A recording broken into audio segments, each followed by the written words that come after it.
வணக்கம். அதாவது இந்த வீடியோவில் நம்ம என்ன பார்க்க போகிறோம்னா, புதுசாக ஒரு ப்ரொமோஷனல் வீடியோ வந்திருக்கு. ராமாயணம் ஒரு படம் எடுக்க போகிறாங்க. நானும் அந்த வீடியோ யூடியூப்பில் பார்த்துட்டு சரி ஓகே படம் எடுக்க போகிறாங்க, ராமாயணம் கதை நம்ம தெரிஞ்ச கதை தானே அப்படின்னு நான் செலக்ட் பண்ணிட்டு போயிட்டேன்.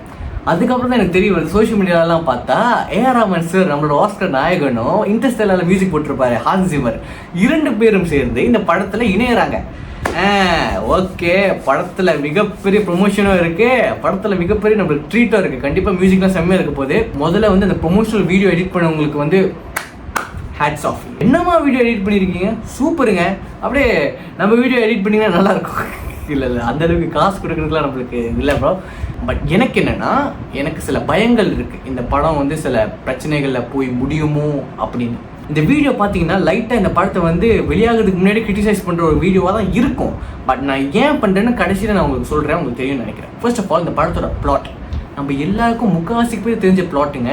சின்ன வயசில் ஸ்கூல் படிக்கிறப்ப நிறையா வாட்டி இந்த கதை வந்து சொல்லி கொடுத்துருக்காங்க. எனக்கு தெரிஞ்சு இதுதான் கதை நினைக்கிறேன். ஏன்னா வந்து ரொம்ப நாள் ஆச்சு. என்னன்னா, ராமர் வந்து வனவாசம் பண்ணுறதுக்காக காட்டுக்குள்ளே போவார். தனியாக போவாதீங்க, நானும் கூட சீதாவும் வந்து கம்பெனி கொடுப்பாங்க. லக்ஷ்மணனும் கூட போவார். என்னன்னா, அவங்க எல்லாம் குடிசையில் வாழ்ந்துட்டு இருக்கப்ப ஒரு நாள் வந்து ராமர் கிட்ட வந்து சூர்பனகா, அதாவது ராவனோட தங்கச்சி, இன்னமும் சூர்பனகா வந்து ராமர் மேலே ஒரு கண்ணுன்னு நினைக்கிறேன். சூர்பனகாவா சூர்பனகையா தெரியல, அவங்க வந்து உருவமாற்றம் பண்ணி சீதாவை அட்டாக் பண்ணுற மாதிரி என்னமோ பண்ணிட்டு இருப்பாங்க. லக்ஷ்மணன் தூரத்துலேருந்து இது பார்த்துட்டு இருப்பாரு. அவர் ஏரோவை விட்டு எரிஞ்சிருப்பாரு சூர்பனகை மேலே. மூக்கம் கிழிஞ்சிருச்சு, காதம் கிழிஞ்சிருச்சு. சூர்பனகை அழுந்துக்கிட்டே ராவணன் கிட்ட போய் புலம்பிருக்காங்க. ராவணன் யாரா என் தங்கச்சி தொட்டதுன்னு புஷ்பக விமானம் எடுத்து கிளம்பியிருக்காங்க போய் பார்க்கறதுக்கு. அந்த டைம் என்ன நடந்திருக்குன்னா, ராவணன் லக்ஷ்மணன் வீட்டில் இல்லை. லக்ஷ்மணன் வந்து போகிறதுக்கு முன்னாடி சீதா கிட்ட சொல்லியிருப்பாங்க, இங்கே பாருங்க நான் ஒரு கோடு போடுறேன், இந்த கோடு தண்ணி நீங்கள் வெளியே வரக்கூடாது, புரியுதுல அப்படின்னு. அவங்க வந்து சீதாவும் வீட்டுக்குள்ளே தான் இருக்காங்க. இதுக்கப்புறம்லாம் கழிச்சு ராவணன் வந்திருக்காரு. பார்த்தா அந்த கோடை தாண்ட முடியல, ஏன்னா வீட்டில் போயிட்டு சீதாவை கடத்தணும்ல. அதனால ராவணன் வந்து பிச்சைக்கார மாதிரி வேஷம் போட்டுட்டு, அப்படிதான் நினைக்கிறேன், தர்மம் கேட்பாங்க. பிச்சைக்காரனா மங்கியா தெரியல, ஏதோ ஒரு உருவமாற்றம் வந்து ராவணனும் பண்ணுவார். சூழ்ச்சியெல்லாம் பண்ணி சீதாவை வந்து அந்த கோடை தாண்ட வச்சிருவாங்க. வழி காட்டுறதுக்காக இந்த மாதிரி நெக்லஸ் போட்டிருக்கல, சின்ன சின்ன முத்துலாம் இருக்குல்ல, அந்த முத்துலாம் அப்படியே கீழே போட்டிருப்பாங்கன்னு நினைக்கிறேன், தெரியல. அப்புறம் ராமர், லக்ஷ்மணன், ஹனுமான் எல்லாரும் சேர்ந்து பிரிட்ஜெலாம் கட்டுவாங்க. அந்த பிரிட்ஜ் வந்து பார்த்தீங்கன்னா இன்னும் இருக்கு, போய் கூகுளில் சர்ச் பண்ணி பாருங்க, ராமாயணம் பிரிட்ஜ்னு. அதுக்கப்புறம் ராவணனோட போர் செஞ்சுட்டு அதுக்கப்புறம் சீதாவை திருப்பி மீண்டுருவாங்க. பிரச்சனை என்னன்னா, இதுதான் பிளாட்டு முக்கால்வாசி பேருக்கு தெரியும். இப்போ நீங்கள் ஒரு படமாக அந்த கதையை எடுக்கிறீங்கன்னா நீங்கள் அதில் என்ன புதுமையாக செய்ய போகிறீங்கன்னு இருக்குது. ஏன்னா பெரிய பெரிய ப்ரொடக்ஷன்ஸ்லாம் இதில் இன்வால்வ் ஆகிருக்காங்க. மியூசிக் வந்து ஏஆர் ரஹ்மான் சாரும் ஹான்ஸ் ஜிம்மரும் இருக்காரு. ரெண்டாவது பிரச்சனை என்னன்னா, ராமாயணத்தோட நேச்சுரலிட்டி படத்தில் மிஸ் ஆயிருமோன்னு ஒரு பயம்.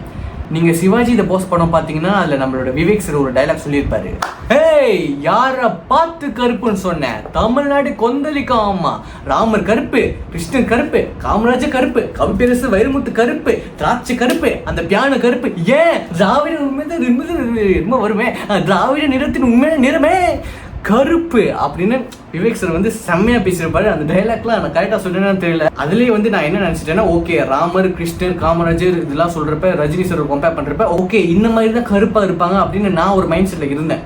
இப்போ நீங்க ஆக்டரா வச்சுக்கிறது யாரு? ரன்பீர். அவர் வந்து வெள்ளை தான். ஓகே, அப்போ நீங்கள் என்ன பண்ணணும், படத்தில் கருப்பாக தானே கட்டணும். ரொம்ப வருஷத்துக்கு முன்னாடி ஸ்ரீராம ஜெயம்னு ஒரு படம் வந்துச்சு. நான் சின்ன வயசுலாம் அந்த படம் பார்த்துருக்கேன். அதில் ஆக்டராக நடிச்சது வந்து நண்டமுடி பாலகிருஷ்ணன் சார்.